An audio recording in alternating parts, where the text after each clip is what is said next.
And I always talk about how, Tom, you tend to be more of a last minute type traveler. Very much. You'll usually find I was saying it gently, but that's never a problem for you because you always know what options are going to be available. You know how to find them and how to plan around those, right? Yeah. If you're unfamiliar with Tom, you are in for a treat today. So we'll just kind of have a little bit of a conversation today and maybe pick Tom's brain a little bit. Life revolves around how to redeem your points and your miles for better trips, traveling myself, and helping people with that. So I love anything in or around this subject. And tonight's actually one of my favorite things to talk about mistakes because we're all human, and even, quote unquote experts, we've made plenty of mistakes, so you don't have to. So I'm really glad we get to talk about this. Rookie mistake number one, airline loyalty. We see this all the time, especially when people are brand new to JGOOT and our approach to travel being a little bit different than that. Do you still see that, Tom? Oh yeah, all the time. And I was guilty of this before I really knew what I was doing. Boston is a big Delta hub, and then traveling for work, Delta tends to be really preferred by a lot of business travelers. Their miles are terrible though. But so you lock yourself into this system and you're like, well, what do I do with all these miles? And at the end of the year, you barely have enough to go to Europe, round trip and economy.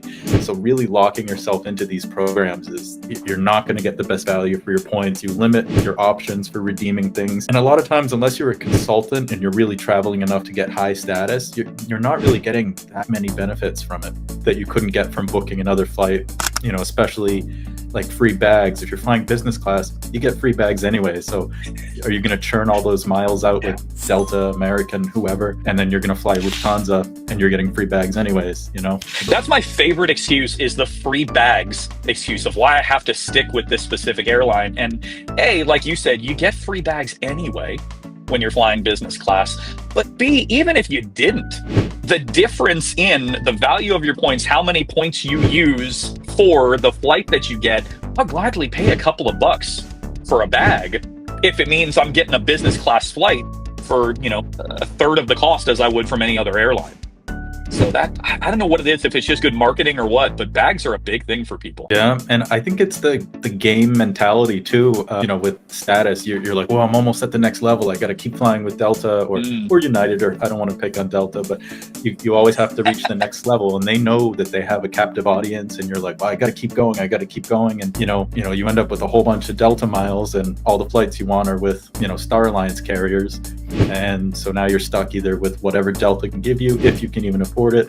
So yeah, loyalty a lot of times, I would say for 90% of people, probably doesn't make that much sense. Well said. And then the flip side to that, nobody's loyal to budget airlines, but it's a rookie mistake to avoid them completely. Using budget airlines to reposition, or I fly Spirit, not all the time, but a decent amount, reposition from one city to another, and it's perfectly fine. And a lot of times you're saving a ton of time, you're saving money, and it gets you somewhere where you can get that better flight. So I think really kind of turning your nose up at budget airlines really limits your options and can often shorten your vacation. Yeah, really well said. And I want y'all to know, literally every single one of us around here, every JGOOT staff member, expert, whoever we are, uses these budget airlines when it's appropriate to do so. Tom just said he's flown Spirit. I think there's a picture floating somewhere out there of Mira on a Spirit flight at some point. Joel's done it. Y'all know, you've heard me talk about it. I fly Frontier enough where I think our flight crew in this area is starting to get to know my family.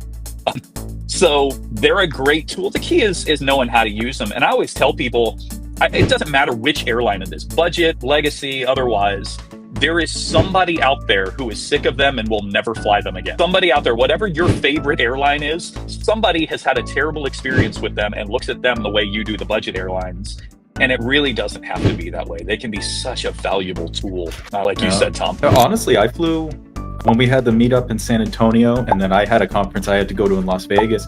Same thing. Spirit had the only non-stops from San Antonio to Vegas. Well, Frontier might have as well, but they were the only ones with non-stops as opposed to having to stop all over the place. And I did not the big front seats, but whatever their kind of premium is on Spirit, where they have the middle seat blocked off. The plane was clean, it was new, left on time.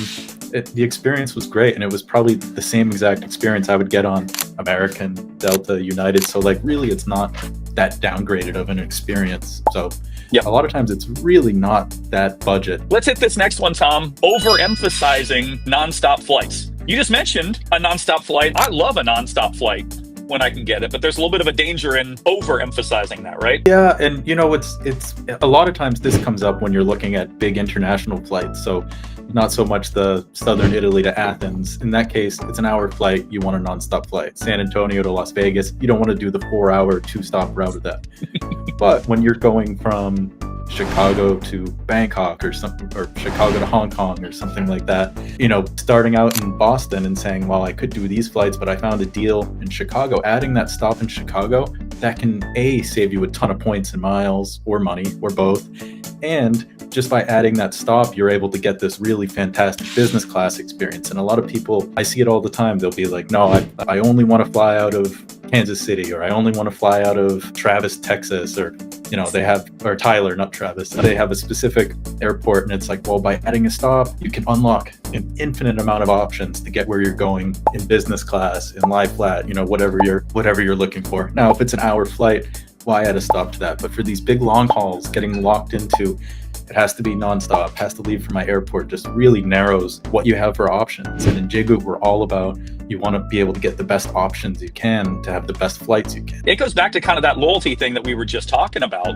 The more loyal you are to one specific airport or to a nonstop flight, the fewer options you have. And options are the name of the game. That's why, Tom, I talk about this whenever I do checkpoint 1 in the lounge, and I introduce new lounge members to the system and how to follow the coaching program and all of that. And I always talk about how, Tom, you tend to be more of a last minute type traveler. Very much. You'll usually find, I was saying it gently, but that's never a problem for you because you always know what options are going to be available. You know how to find them and how to plan around those, right? Yeah. And that's usually, you know, I don't just go somewhere and say like, oh, I'll figure out how to get home. Usually I know, all right, well, here are my 3-4 options to get home, and maybe I don't know what day it is, or maybe I haven't decided if I'm going to go to Greece at the end of my trip and spend a couple days. But, you know, usually I'll have an idea of what I want to do, and then I'll just kind of book it as we get closer. But yeah, having options is amazing because sometimes, you know, especially if you're very flexible, you can add different destinations on, or you can say, oh, you know what, I'm going to leave early. I got to get home. I have a family thing I have to do or something. That flexibility just gives you way more options, which unlocks a lot more travel. Absolutely. That's the name of the game. And it's what the JGOOT Way of Travel is all about. The more options you can set before yourself, the more likelihood you have of finding a deal. That applies to your routing, that applies to your points, to every aspect of travel. More options can only work in your favor. Let's talk about points transfer bonuses. If you're using a transfer bonus from either Chase or Amex, do you calculate, in this example, the 25% and then transfer those points, or does the bank calculate the points transferred? How do those work when we talk about, you guys highlight those in your course, some of those transfer bonuses? Those transfer bonuses are absolute game changers because you can, I mean, in the Redemption Multipliers course, we're already teaching you how to get a lot of value, but all of a sudden having 25% more value on top of that, sometimes it's insane what you get. But thankfully, and my father was an accountant, and I'm okay with math, but sometimes, you know, trying to do points math like that, I get confused. Thankfully, Chase and Amex both do the math for you. So if there's a 25% transfer bonus from Chase to whomever, or from Amex to whomever, you put in, I want to transfer 100,000 miles, and then it says, okay, in Air Canada, that's going to be 125,000 miles. So it does the math for you. You don't have to go and get a calculator out and figure that out. So that's very helpful that it tells you, and you can double check and say like, well, I did the math, I think it's this, and it tells you. So they do that for you, thankfully. I love it. All right, Peggy asked, can I book my husband and I in business class and the kids older in maybe economy or plus on the same ticket using points or cash? This is a common approach. Split up mom and dad and the kids for these long haul flights. Yeah, the one thing is you can't do it on the same ticket. So if you buy like 4 tickets from wherever to wherever, they have to be in the same class of service. But what you can do, and I think we called out Julie's done this, and I know a lot of people that have done this, they'll split it up and say, all right, we're doing a family of 4 from DC to LA. We're going to do 1 parent, 1 kid in up front on the way there, another parent, another kid on the way back, and you split it up like that, and then you just buy 2 tickets. The reason you do 1 parent, 1 kid is you don't want to just leave your kids in the back of the plane. People will hate you. Well, it depends on how your kids behave. But the other reason is something happens, the plane changes, maintenance, delays, they need to split people up. They don't put the kids on one plane and the parents on the other. You don't have a home alone situation, so that you do it that way. But I know a lot of people that do that. Long haul flights to Asia, you'll do, New York to Hong Kong, mom and son up front. From Hong Kong back to New York, you do dad and daughter up front, and you kind of split it up that way. A lot of different ways to get it done. So it comes back to kind of being creative here.